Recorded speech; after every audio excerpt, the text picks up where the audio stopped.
Hello Gemini, Sun, Moon, Rising, and Venus Signs. Kumusta kayo? Sana po yung nasa mabuti kayong kalagayan. Welcome back po sa Star Tarot. Kung bago kayo dito, welcome din kayo. Thank you sa inyong support. I truly appreciate it. God bless you all. Tingnan natin ang mga messages ni Gemini, okay? Kung ano mensahe ni Gemini ay yes. Ayan, napakaganda Gemini. It is a yes. Kung ano man itong hinihintay ninyo, ano man itong hinihingi ninyo, ano man itong kumpirmasyon na maaaring ipinagdadasal ninyo, ang kasagutan sa inyo is a yes, no? So, hindi ito na negotiable pati, no? Talagang definite na yes, ito, go for it, kung ano man yan, no? Maaaring naghihingi din kayo ng specific answer, a yes or a no, and ito yung sagot sa inyo ng universe. It's a yes, Gemini, so go for it. Parang ano ito, green light na ito para sa inyo, no? So, we have don't stop. Ayan, don't stop, wag kayong tumigil, okay? Wag kayong tumigil. Just continue on, just continue to persevere, continue on with what you are doing dahil kahit hindi pa ninyo nakikita ang sign man lang, no, na malapit na kayo sa tagumpay, wag kayong susuko, okay? Wag kayong mapagod, wag kayong mabore, at continue on, continue to persevere and continue on with what you are doing sa ngayon dahil parang guarantee na ito, parang meron ng pinapakita sa inyo dito na guarantee, ano, na huwag kayong tumigil dahil malapit ka na sa tagumpay or malapit mo nang marating ang kung ano man ang gusto mong marating dito. So, parang you have come that far na, no, Gemini? Kaya, huwag kayong titigil. Pasasaan ba, no? At bubulagain na lang kayo ng kung ano man yan. So, look for a sign. Okay, so parang meron talaga kayong hinihinging mga confirmation ngayon, enlightenment siguro, clarity about your situations sa ngayon. Ang iba sa inyo, siguro may specific sign na hinihingi, ano, posible na ang iba sa inyo hinihingi yes or a no answer. So, this is the answer for you. This is a yes. Maaaring ito naman, mga elements, no, ng nature siguro ang hinihingi ninyo na sign dito. So, whatever that is, na specific sign na hinihingi ninyo, look for it because maaring nandyan lang yan sa inyong tabi na pinapakita na sa inyo at maaring na-i-ignore nyo lang. Diba? Kasi yung mga signs naman na yan, hindi lang sa kung saan ninyo gustong makita yan ipapadala sa inyo. Sometimes, you know, it could be seen sa kahit saan, no? Tulad na lang ng, let's say for example, maaring ang dinadasal ninyo, give me a white rose, no? Lord, pakitaan nyo ako ng white rose o may magbigay sa akin ng white rose. Sometimes, hindi ganong eksakto, no, na nangyayari sa kung ano yung gusto ninyo.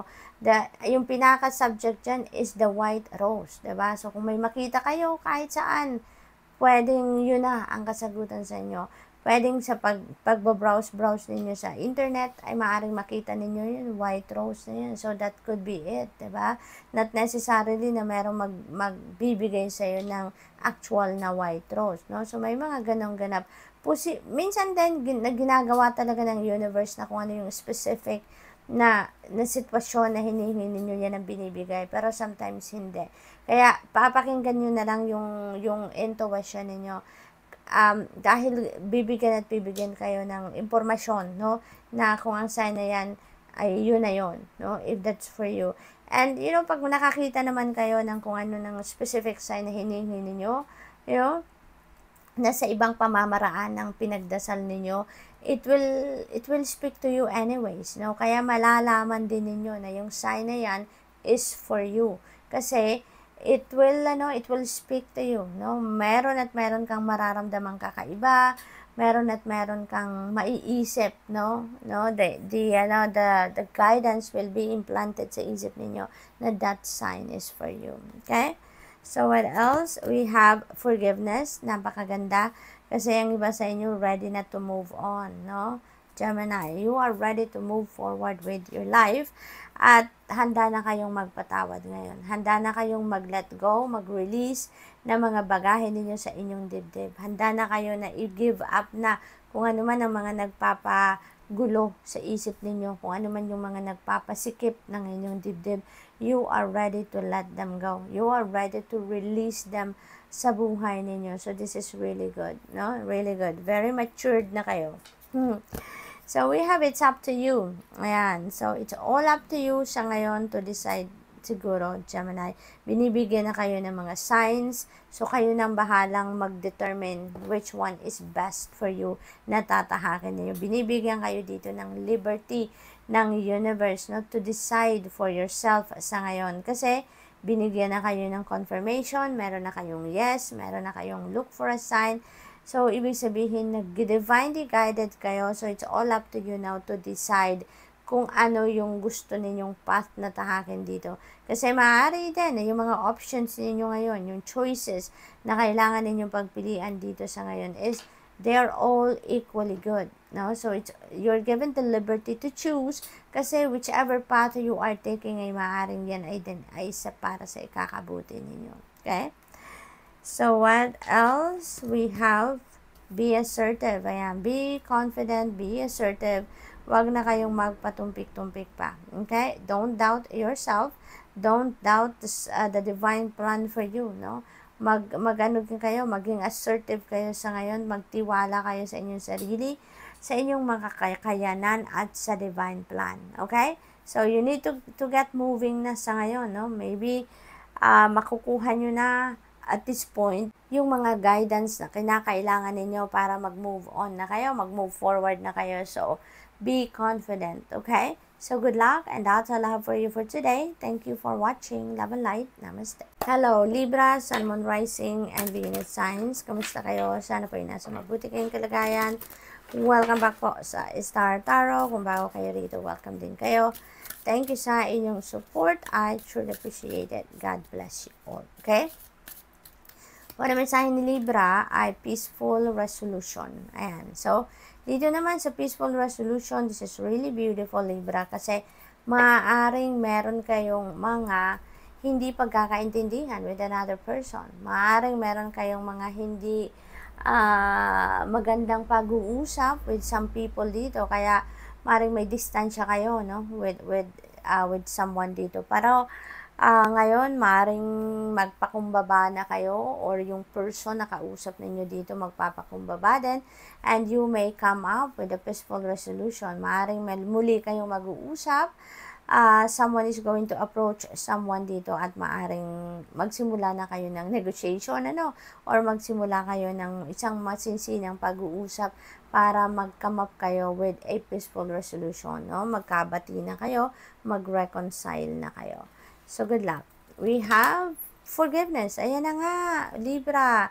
So, talaga, no, magkakapatawaran kayo dito, magkakausap talaga kayo dito, at you are going to act as the bigger person dito, Libra.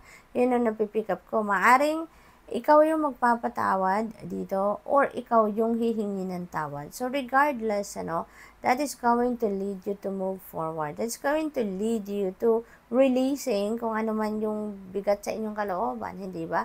Marirelease na din dito yung galit ninyo, mawawala na din dito yung resentments or kung ano pa man mga negative feelings ninyo, no? That is going to pave the way dito, no? Yung forgiveness para matanggal nyo na yun. So, that's really good. Kaya kayo magkakaroon na ng peaceful resolution dahil meron ng pagpapatawad na element dito between you and that person. There's something better. Ayan. So, napakaganda rin naman na mensahe ito para sa inyo, ano? Na merong mas magandang sitwasyon kaysa sa pag-aaway, hindi ba? Yung pagbabati na ito, talagang tatalikuran nyo na yung hindi magandang pag-uusap, hindi magandang sitwasyon ninyo pa. Tatalikuran nyo na yan at mas pipiliin nyo talaga dito na magpatawad o humingi ng kapatawaran para magkaayos kayo, no? So that you can step into a way better situation, hindi ba? Mas maluwag sa kalooban, mas masaya sa puso, hindi ba? For others of you naman dito, Libra, maaaring meron kayong sitwasyon dito na you are holding on too much, no? You're holding on too much to it na hindi naman na parang hindi naman na masyadong nakakabuti para sa inyo, no?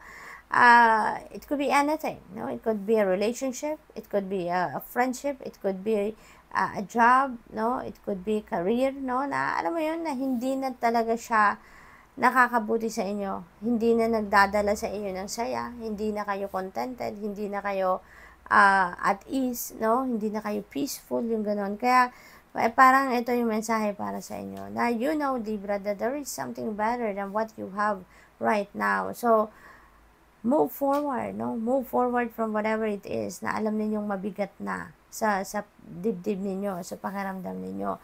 It's all up to you, okay, Libra? It's all up to you.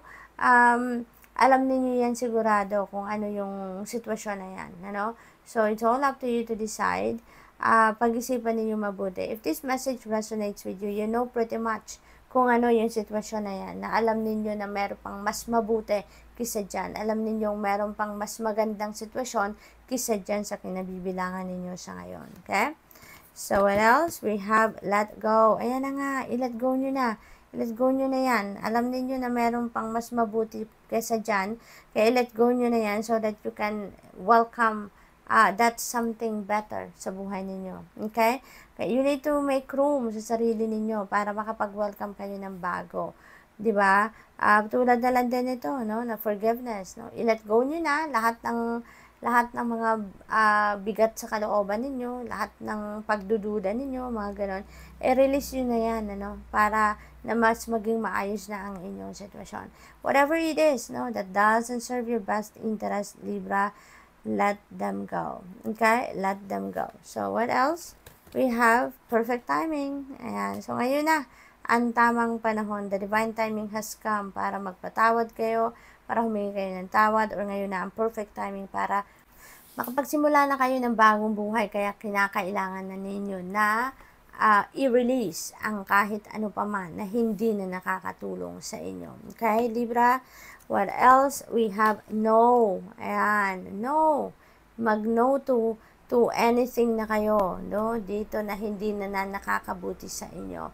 Say no to it, no? Say no to it. At mag-yes na kayo sa mga magagandang bagay, sa mga positibong pangyayari sa buhay ninyo, okay?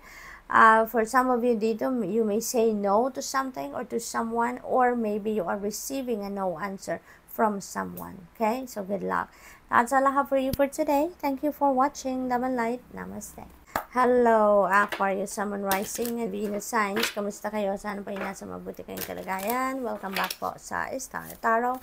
Kung bago kayo dito, welcome din kayo. Thank you sa inyong support. I truly appreciate it. God bless you all.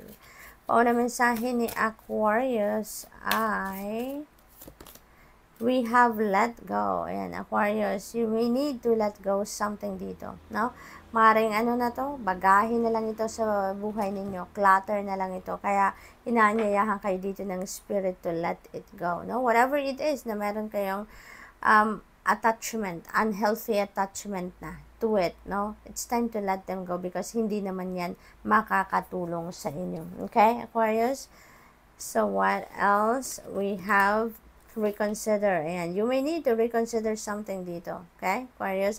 Maring meron na kayo ditong mga hindi pinansin or hindi napansin na mga bagay-bagay, sitwasyon, or anything, no?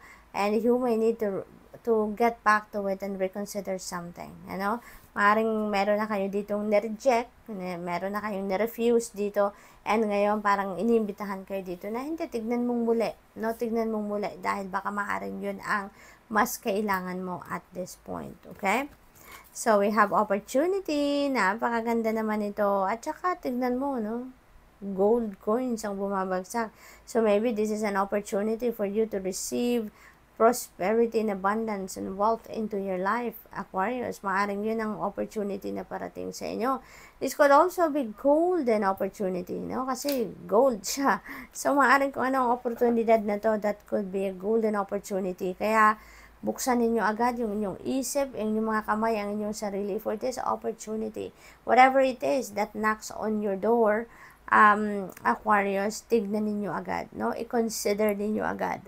Dahil baka yan na, yung opportunity, yung golden opportunity na hinihintay ninyo. So, good luck to that. What else? We have don't stop. Ayan, never give up. Don't stop. Continue to persevere. kung ano man ang mga pinagdadaanan ng iba sa inyo dito. Maaaring napapagod na kayo, maaaring naboboard na kayo sa kakahintay. Diba? Parang iniisip siguro ninyo, mag-give up na. No, no, no, Aquarius.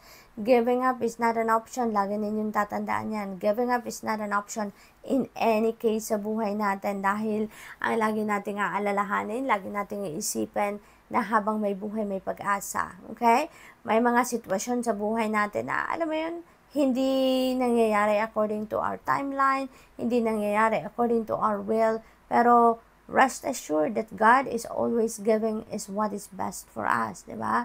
Binibigyan tayo na kung ano ang best para sa atin, kung ano ang tama para sa atin, kung ano ang mas makakabuti at makakatulong sa atin, hindi ba? Kaya minsan, nagtatagal, kung ano man yung gusto natin, hindi binibigay sa atin agad-agad, it's because maybe it's not the right timing yet, di ba? Laging may rason, no? Laging may rason sa lahat ng bagay. Kaya, minsan kailangan lang din natin na magpasensya at saka wag tayong mawala ng pag-asa. Okay? Don't lose hope. Don't despair. Don't stop. Okay? Dahil hindi yan ang makakabuti para sa inyo. Hindi yan makakabuti para sa atin. So, maybe you have come this far, di ba? Para tumigil kayo. Kaya sayang naman ang effort ninyo.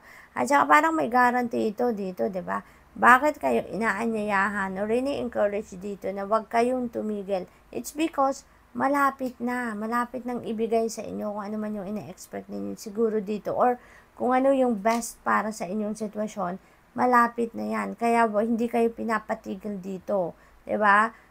Tuloy-tuloy lang yan. Stay in the course. Continue to persevere dahil pasasan ba at ibibigay na din sa inyo kung ano ang best para sa iyo. Okay?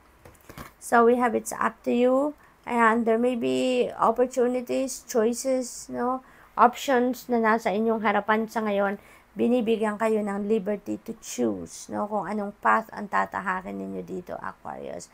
Maaaring may mga opportunities dito na nagbubukas para sa inyo and all of them maybe are equally good. Iba-iba lang na path talaga, iba-ibang sitwasyon ang pagdadaanan ninyo dyan, pero it might be for all, for your highest good, no? Kahit alin man dyan ang piliin ninyo.